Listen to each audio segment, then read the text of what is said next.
Welcome to a new round of The Roots, powered by our friends at Nofo Brewing. John Nelson here with you on the SDH Network, and it's our chance to look at the national semifinals in the UPSL. Earlier in the week, we got to catch up with head coach Boris Linares and the New York Renegades as they were getting ready in one semifinal to take on Miami United. That is the late game at Championship Stadium in Irvine, California on Friday. Winner of that match and the winner of the other national semifinal in the fall, Next Level Soccer and Provo, Utah, they get to square off for the championship. That is at 11 o'clock Eastern time on Friday night.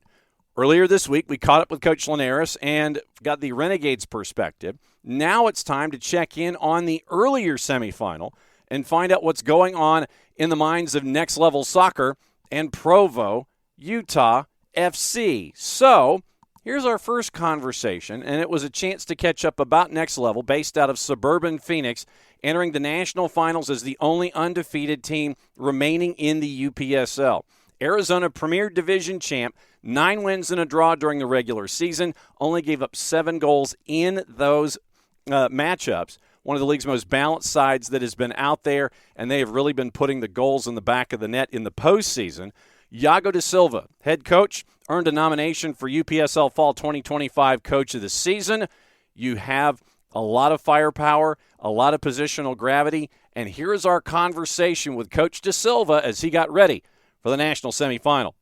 So, Coach, if I had told you at the beginning of the year that you would be in the national semifinals, what would you have told me back then? We would tell you that we would prepare. We're preparing really strong for it. This is a group that has been solid since when we started practicing and preparing for the fall season. That's what I would say. We would say that we are gonna prepare and get ready for it. How hard is it to go through a season without losing a match? I mean, coming in at 9-0-1 and everybody's gunning for you. How hard is it to run the table like that? Hard, especially against the competition that we've had until this point. We played a lot of tough competition in Arizona. We played teams from California. It has been really, really tough, but after every match, we got stronger. So that's what helped us to be here too, the competition.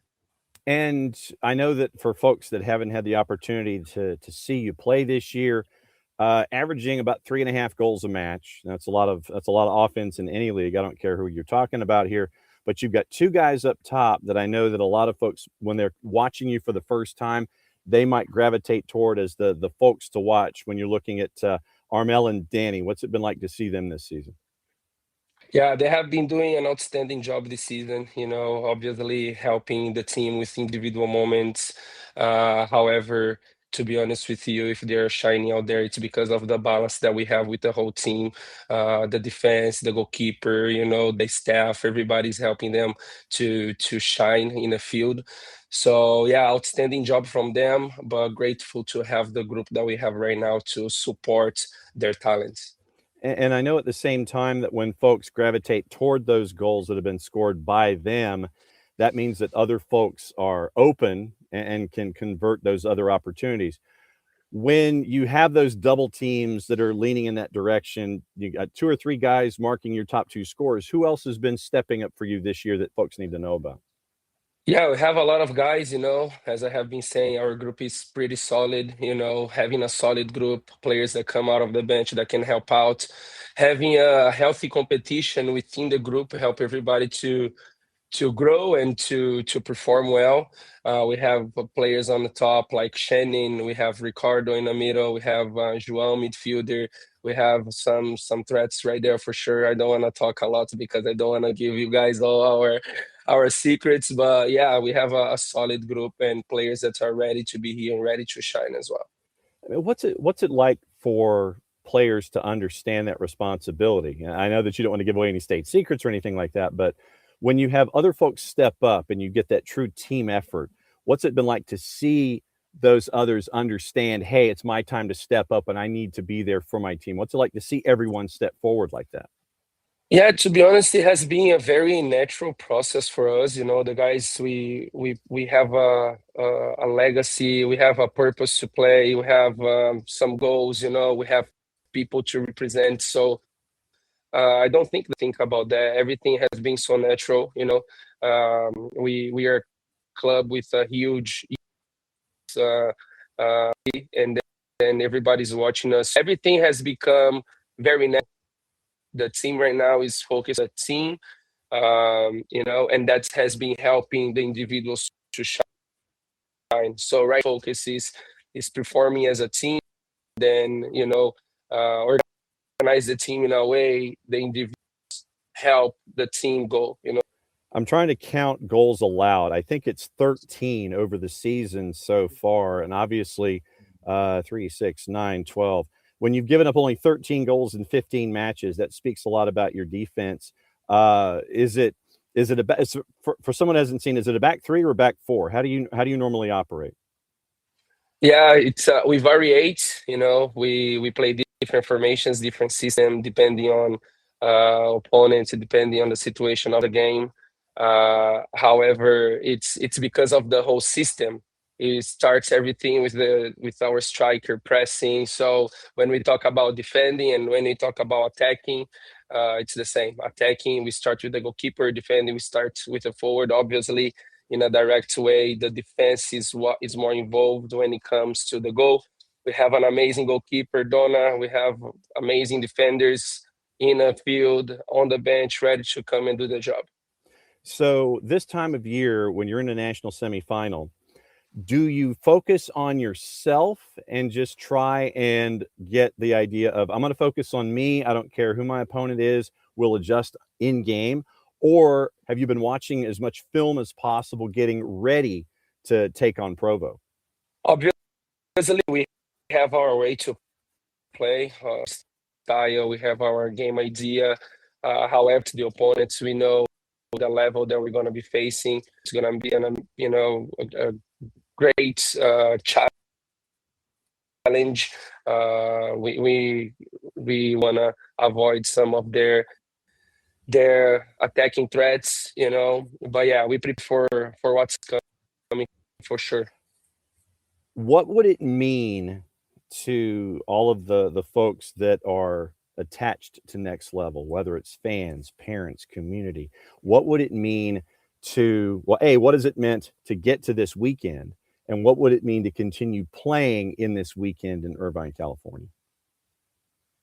A lot. It means a lot. Like I said, we have the youth that look up to all the players. You know, we have a big connection with the youth, with the young guys out there, with the families.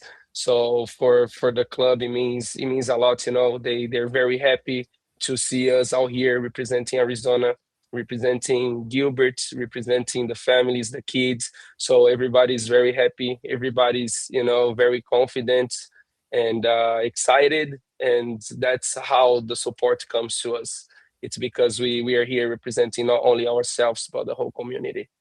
The opposition, Provo Utah FC, and it's a chance to see what's going on for a side that is that draws its influence from both the Brazilian and Mexican influences. They finished third in the Mountain West Conference, 7 wins in 10 before they have completely and totally run the table in the postseason. They knocked off Utah Rangers and Utah Red Wolves to get to this particular activity in the season. 32 goals in the regular season, 21 goals in their last 4 playoff matches, and they are right there on the edge with the number of goals scored in the postseason that they did in the regular season. So Alexi Jaimes, 20 goals this year on the the international roster, a lot of South American talent.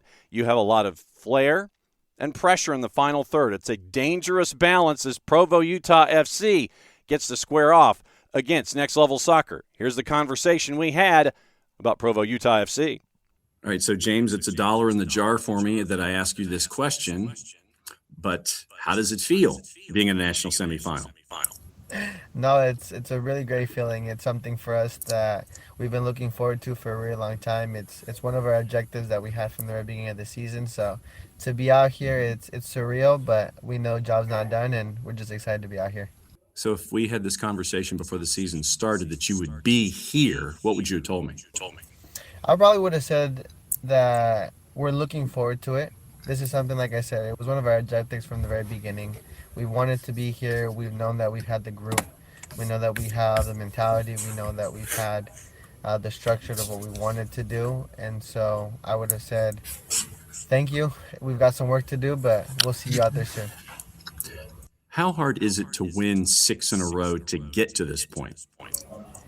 I think every single game is a mental battle, because the opponents, the environment, everything that we do going forward into those games is definitely challenging. We don't take those games lightly. We know they're not easy. The opponents, we give them the respect that they deserve, but we do what we have to do. We have to make sure that when we come into these games, we're mentally and physically prepared for anything, because these games, anything can happen. But we know that coming in for us, it's going to be kind of a fight, but it's a fight that we're willing to jump ourselves into. It's really crazy. I was looking at the numbers, and you go through the regular season at 7-2-1, and you score just as many goals almost in the postseason in 6 matches that you score in the regular season in 10. What's been the difference? I think it's the mentality. We knew that coming into playoffs, it was going to be a dogfight. It could be close ones. It could be those 1-0, those 2-1s, things like that. But we told ourselves, and we want to be a difference maker. We don't want those close games. We're going to do, take advantage of our chances, the ones that we have, And fortunately enough, it's come our way, in the offensive third. We've been able to put away the ones that we've been wanting to. We keep that momentum going. And like I said, it's gone our way so far, and hopefully that just continues going forward. So when it comes to this time of year, do you really look at tape, or do you focus on yourself and then adjust in game to what's going on in front of you? I think that second part. We have a good group of guys with experience that we've been able to adapt to the player that's in front of us, to the team that's in front of us, to the structure. Mentally, I believe that we have guys who are intelligent, guys who can read plays, that can read structure, that can read game scenarios. And just like anything, we've seen it before, where we have an answer to it. So for us, it's being able to just play what we see and adjust in the moment, and for us to be able to come out on top. So what have you seen in next level in tape? What we've seen is we just got to score more. They're a great team defensively. They're a great team that's structured. A group of guys that are hungry. But we know that we're either going to have to match that from the very start and then find our ways to exceed that going forward. We're going to have to find our holes, our loopholes, things like that. What has this run meant to the Provo community, to your fan base, to the families that are attached to this? What has this run meant? I think it means that we're putting Provo on the map. I think for them it means a lot because we're putting them on notice. We're showing that Utah has talent. Utah has people that can compete at this type of level. And so for them, we know that our state is very proud of us. We know that our fan bases are very proud of us, our families, who we represent. They're happy that we're here, but they also know that we have what it takes, and what they're looking forward is just to a really good game. And we want to thank James Pena for the conversation that we got to have about Provo Utah FC. Pena scoring one of the 2 goals in the quarterfinal matchup against Matias Almeida FC. That is the name of the team. Honest to goodness. UPSL Matias Almeida FC based out of Houston. Provo Utah gets the 2-1 win. James Pena gets one of those goals to propel Provo to the matchup coming up at 8 o'clock Eastern Time. Remember, the late night, it is Miami United, New York Renegades. You can go back and listen to that interview with Coach Linares, also on the network. But to prep you for the season and this matchup, it is Provo Utah FC going up against Next Level out of suburban Phoenix, Arizona. Enjoy that matchup. Next Level Soccer Premier Provo Utah. Who makes it to the finals? Let's all find out together. 8 o'clock Eastern Time. That's a new round of the Roots, powered by our friends at NoFo Brewing. John Nelson here with you. Thanks for hanging out with us on the SDH Network. Enjoy the action. We'll see you on the other side.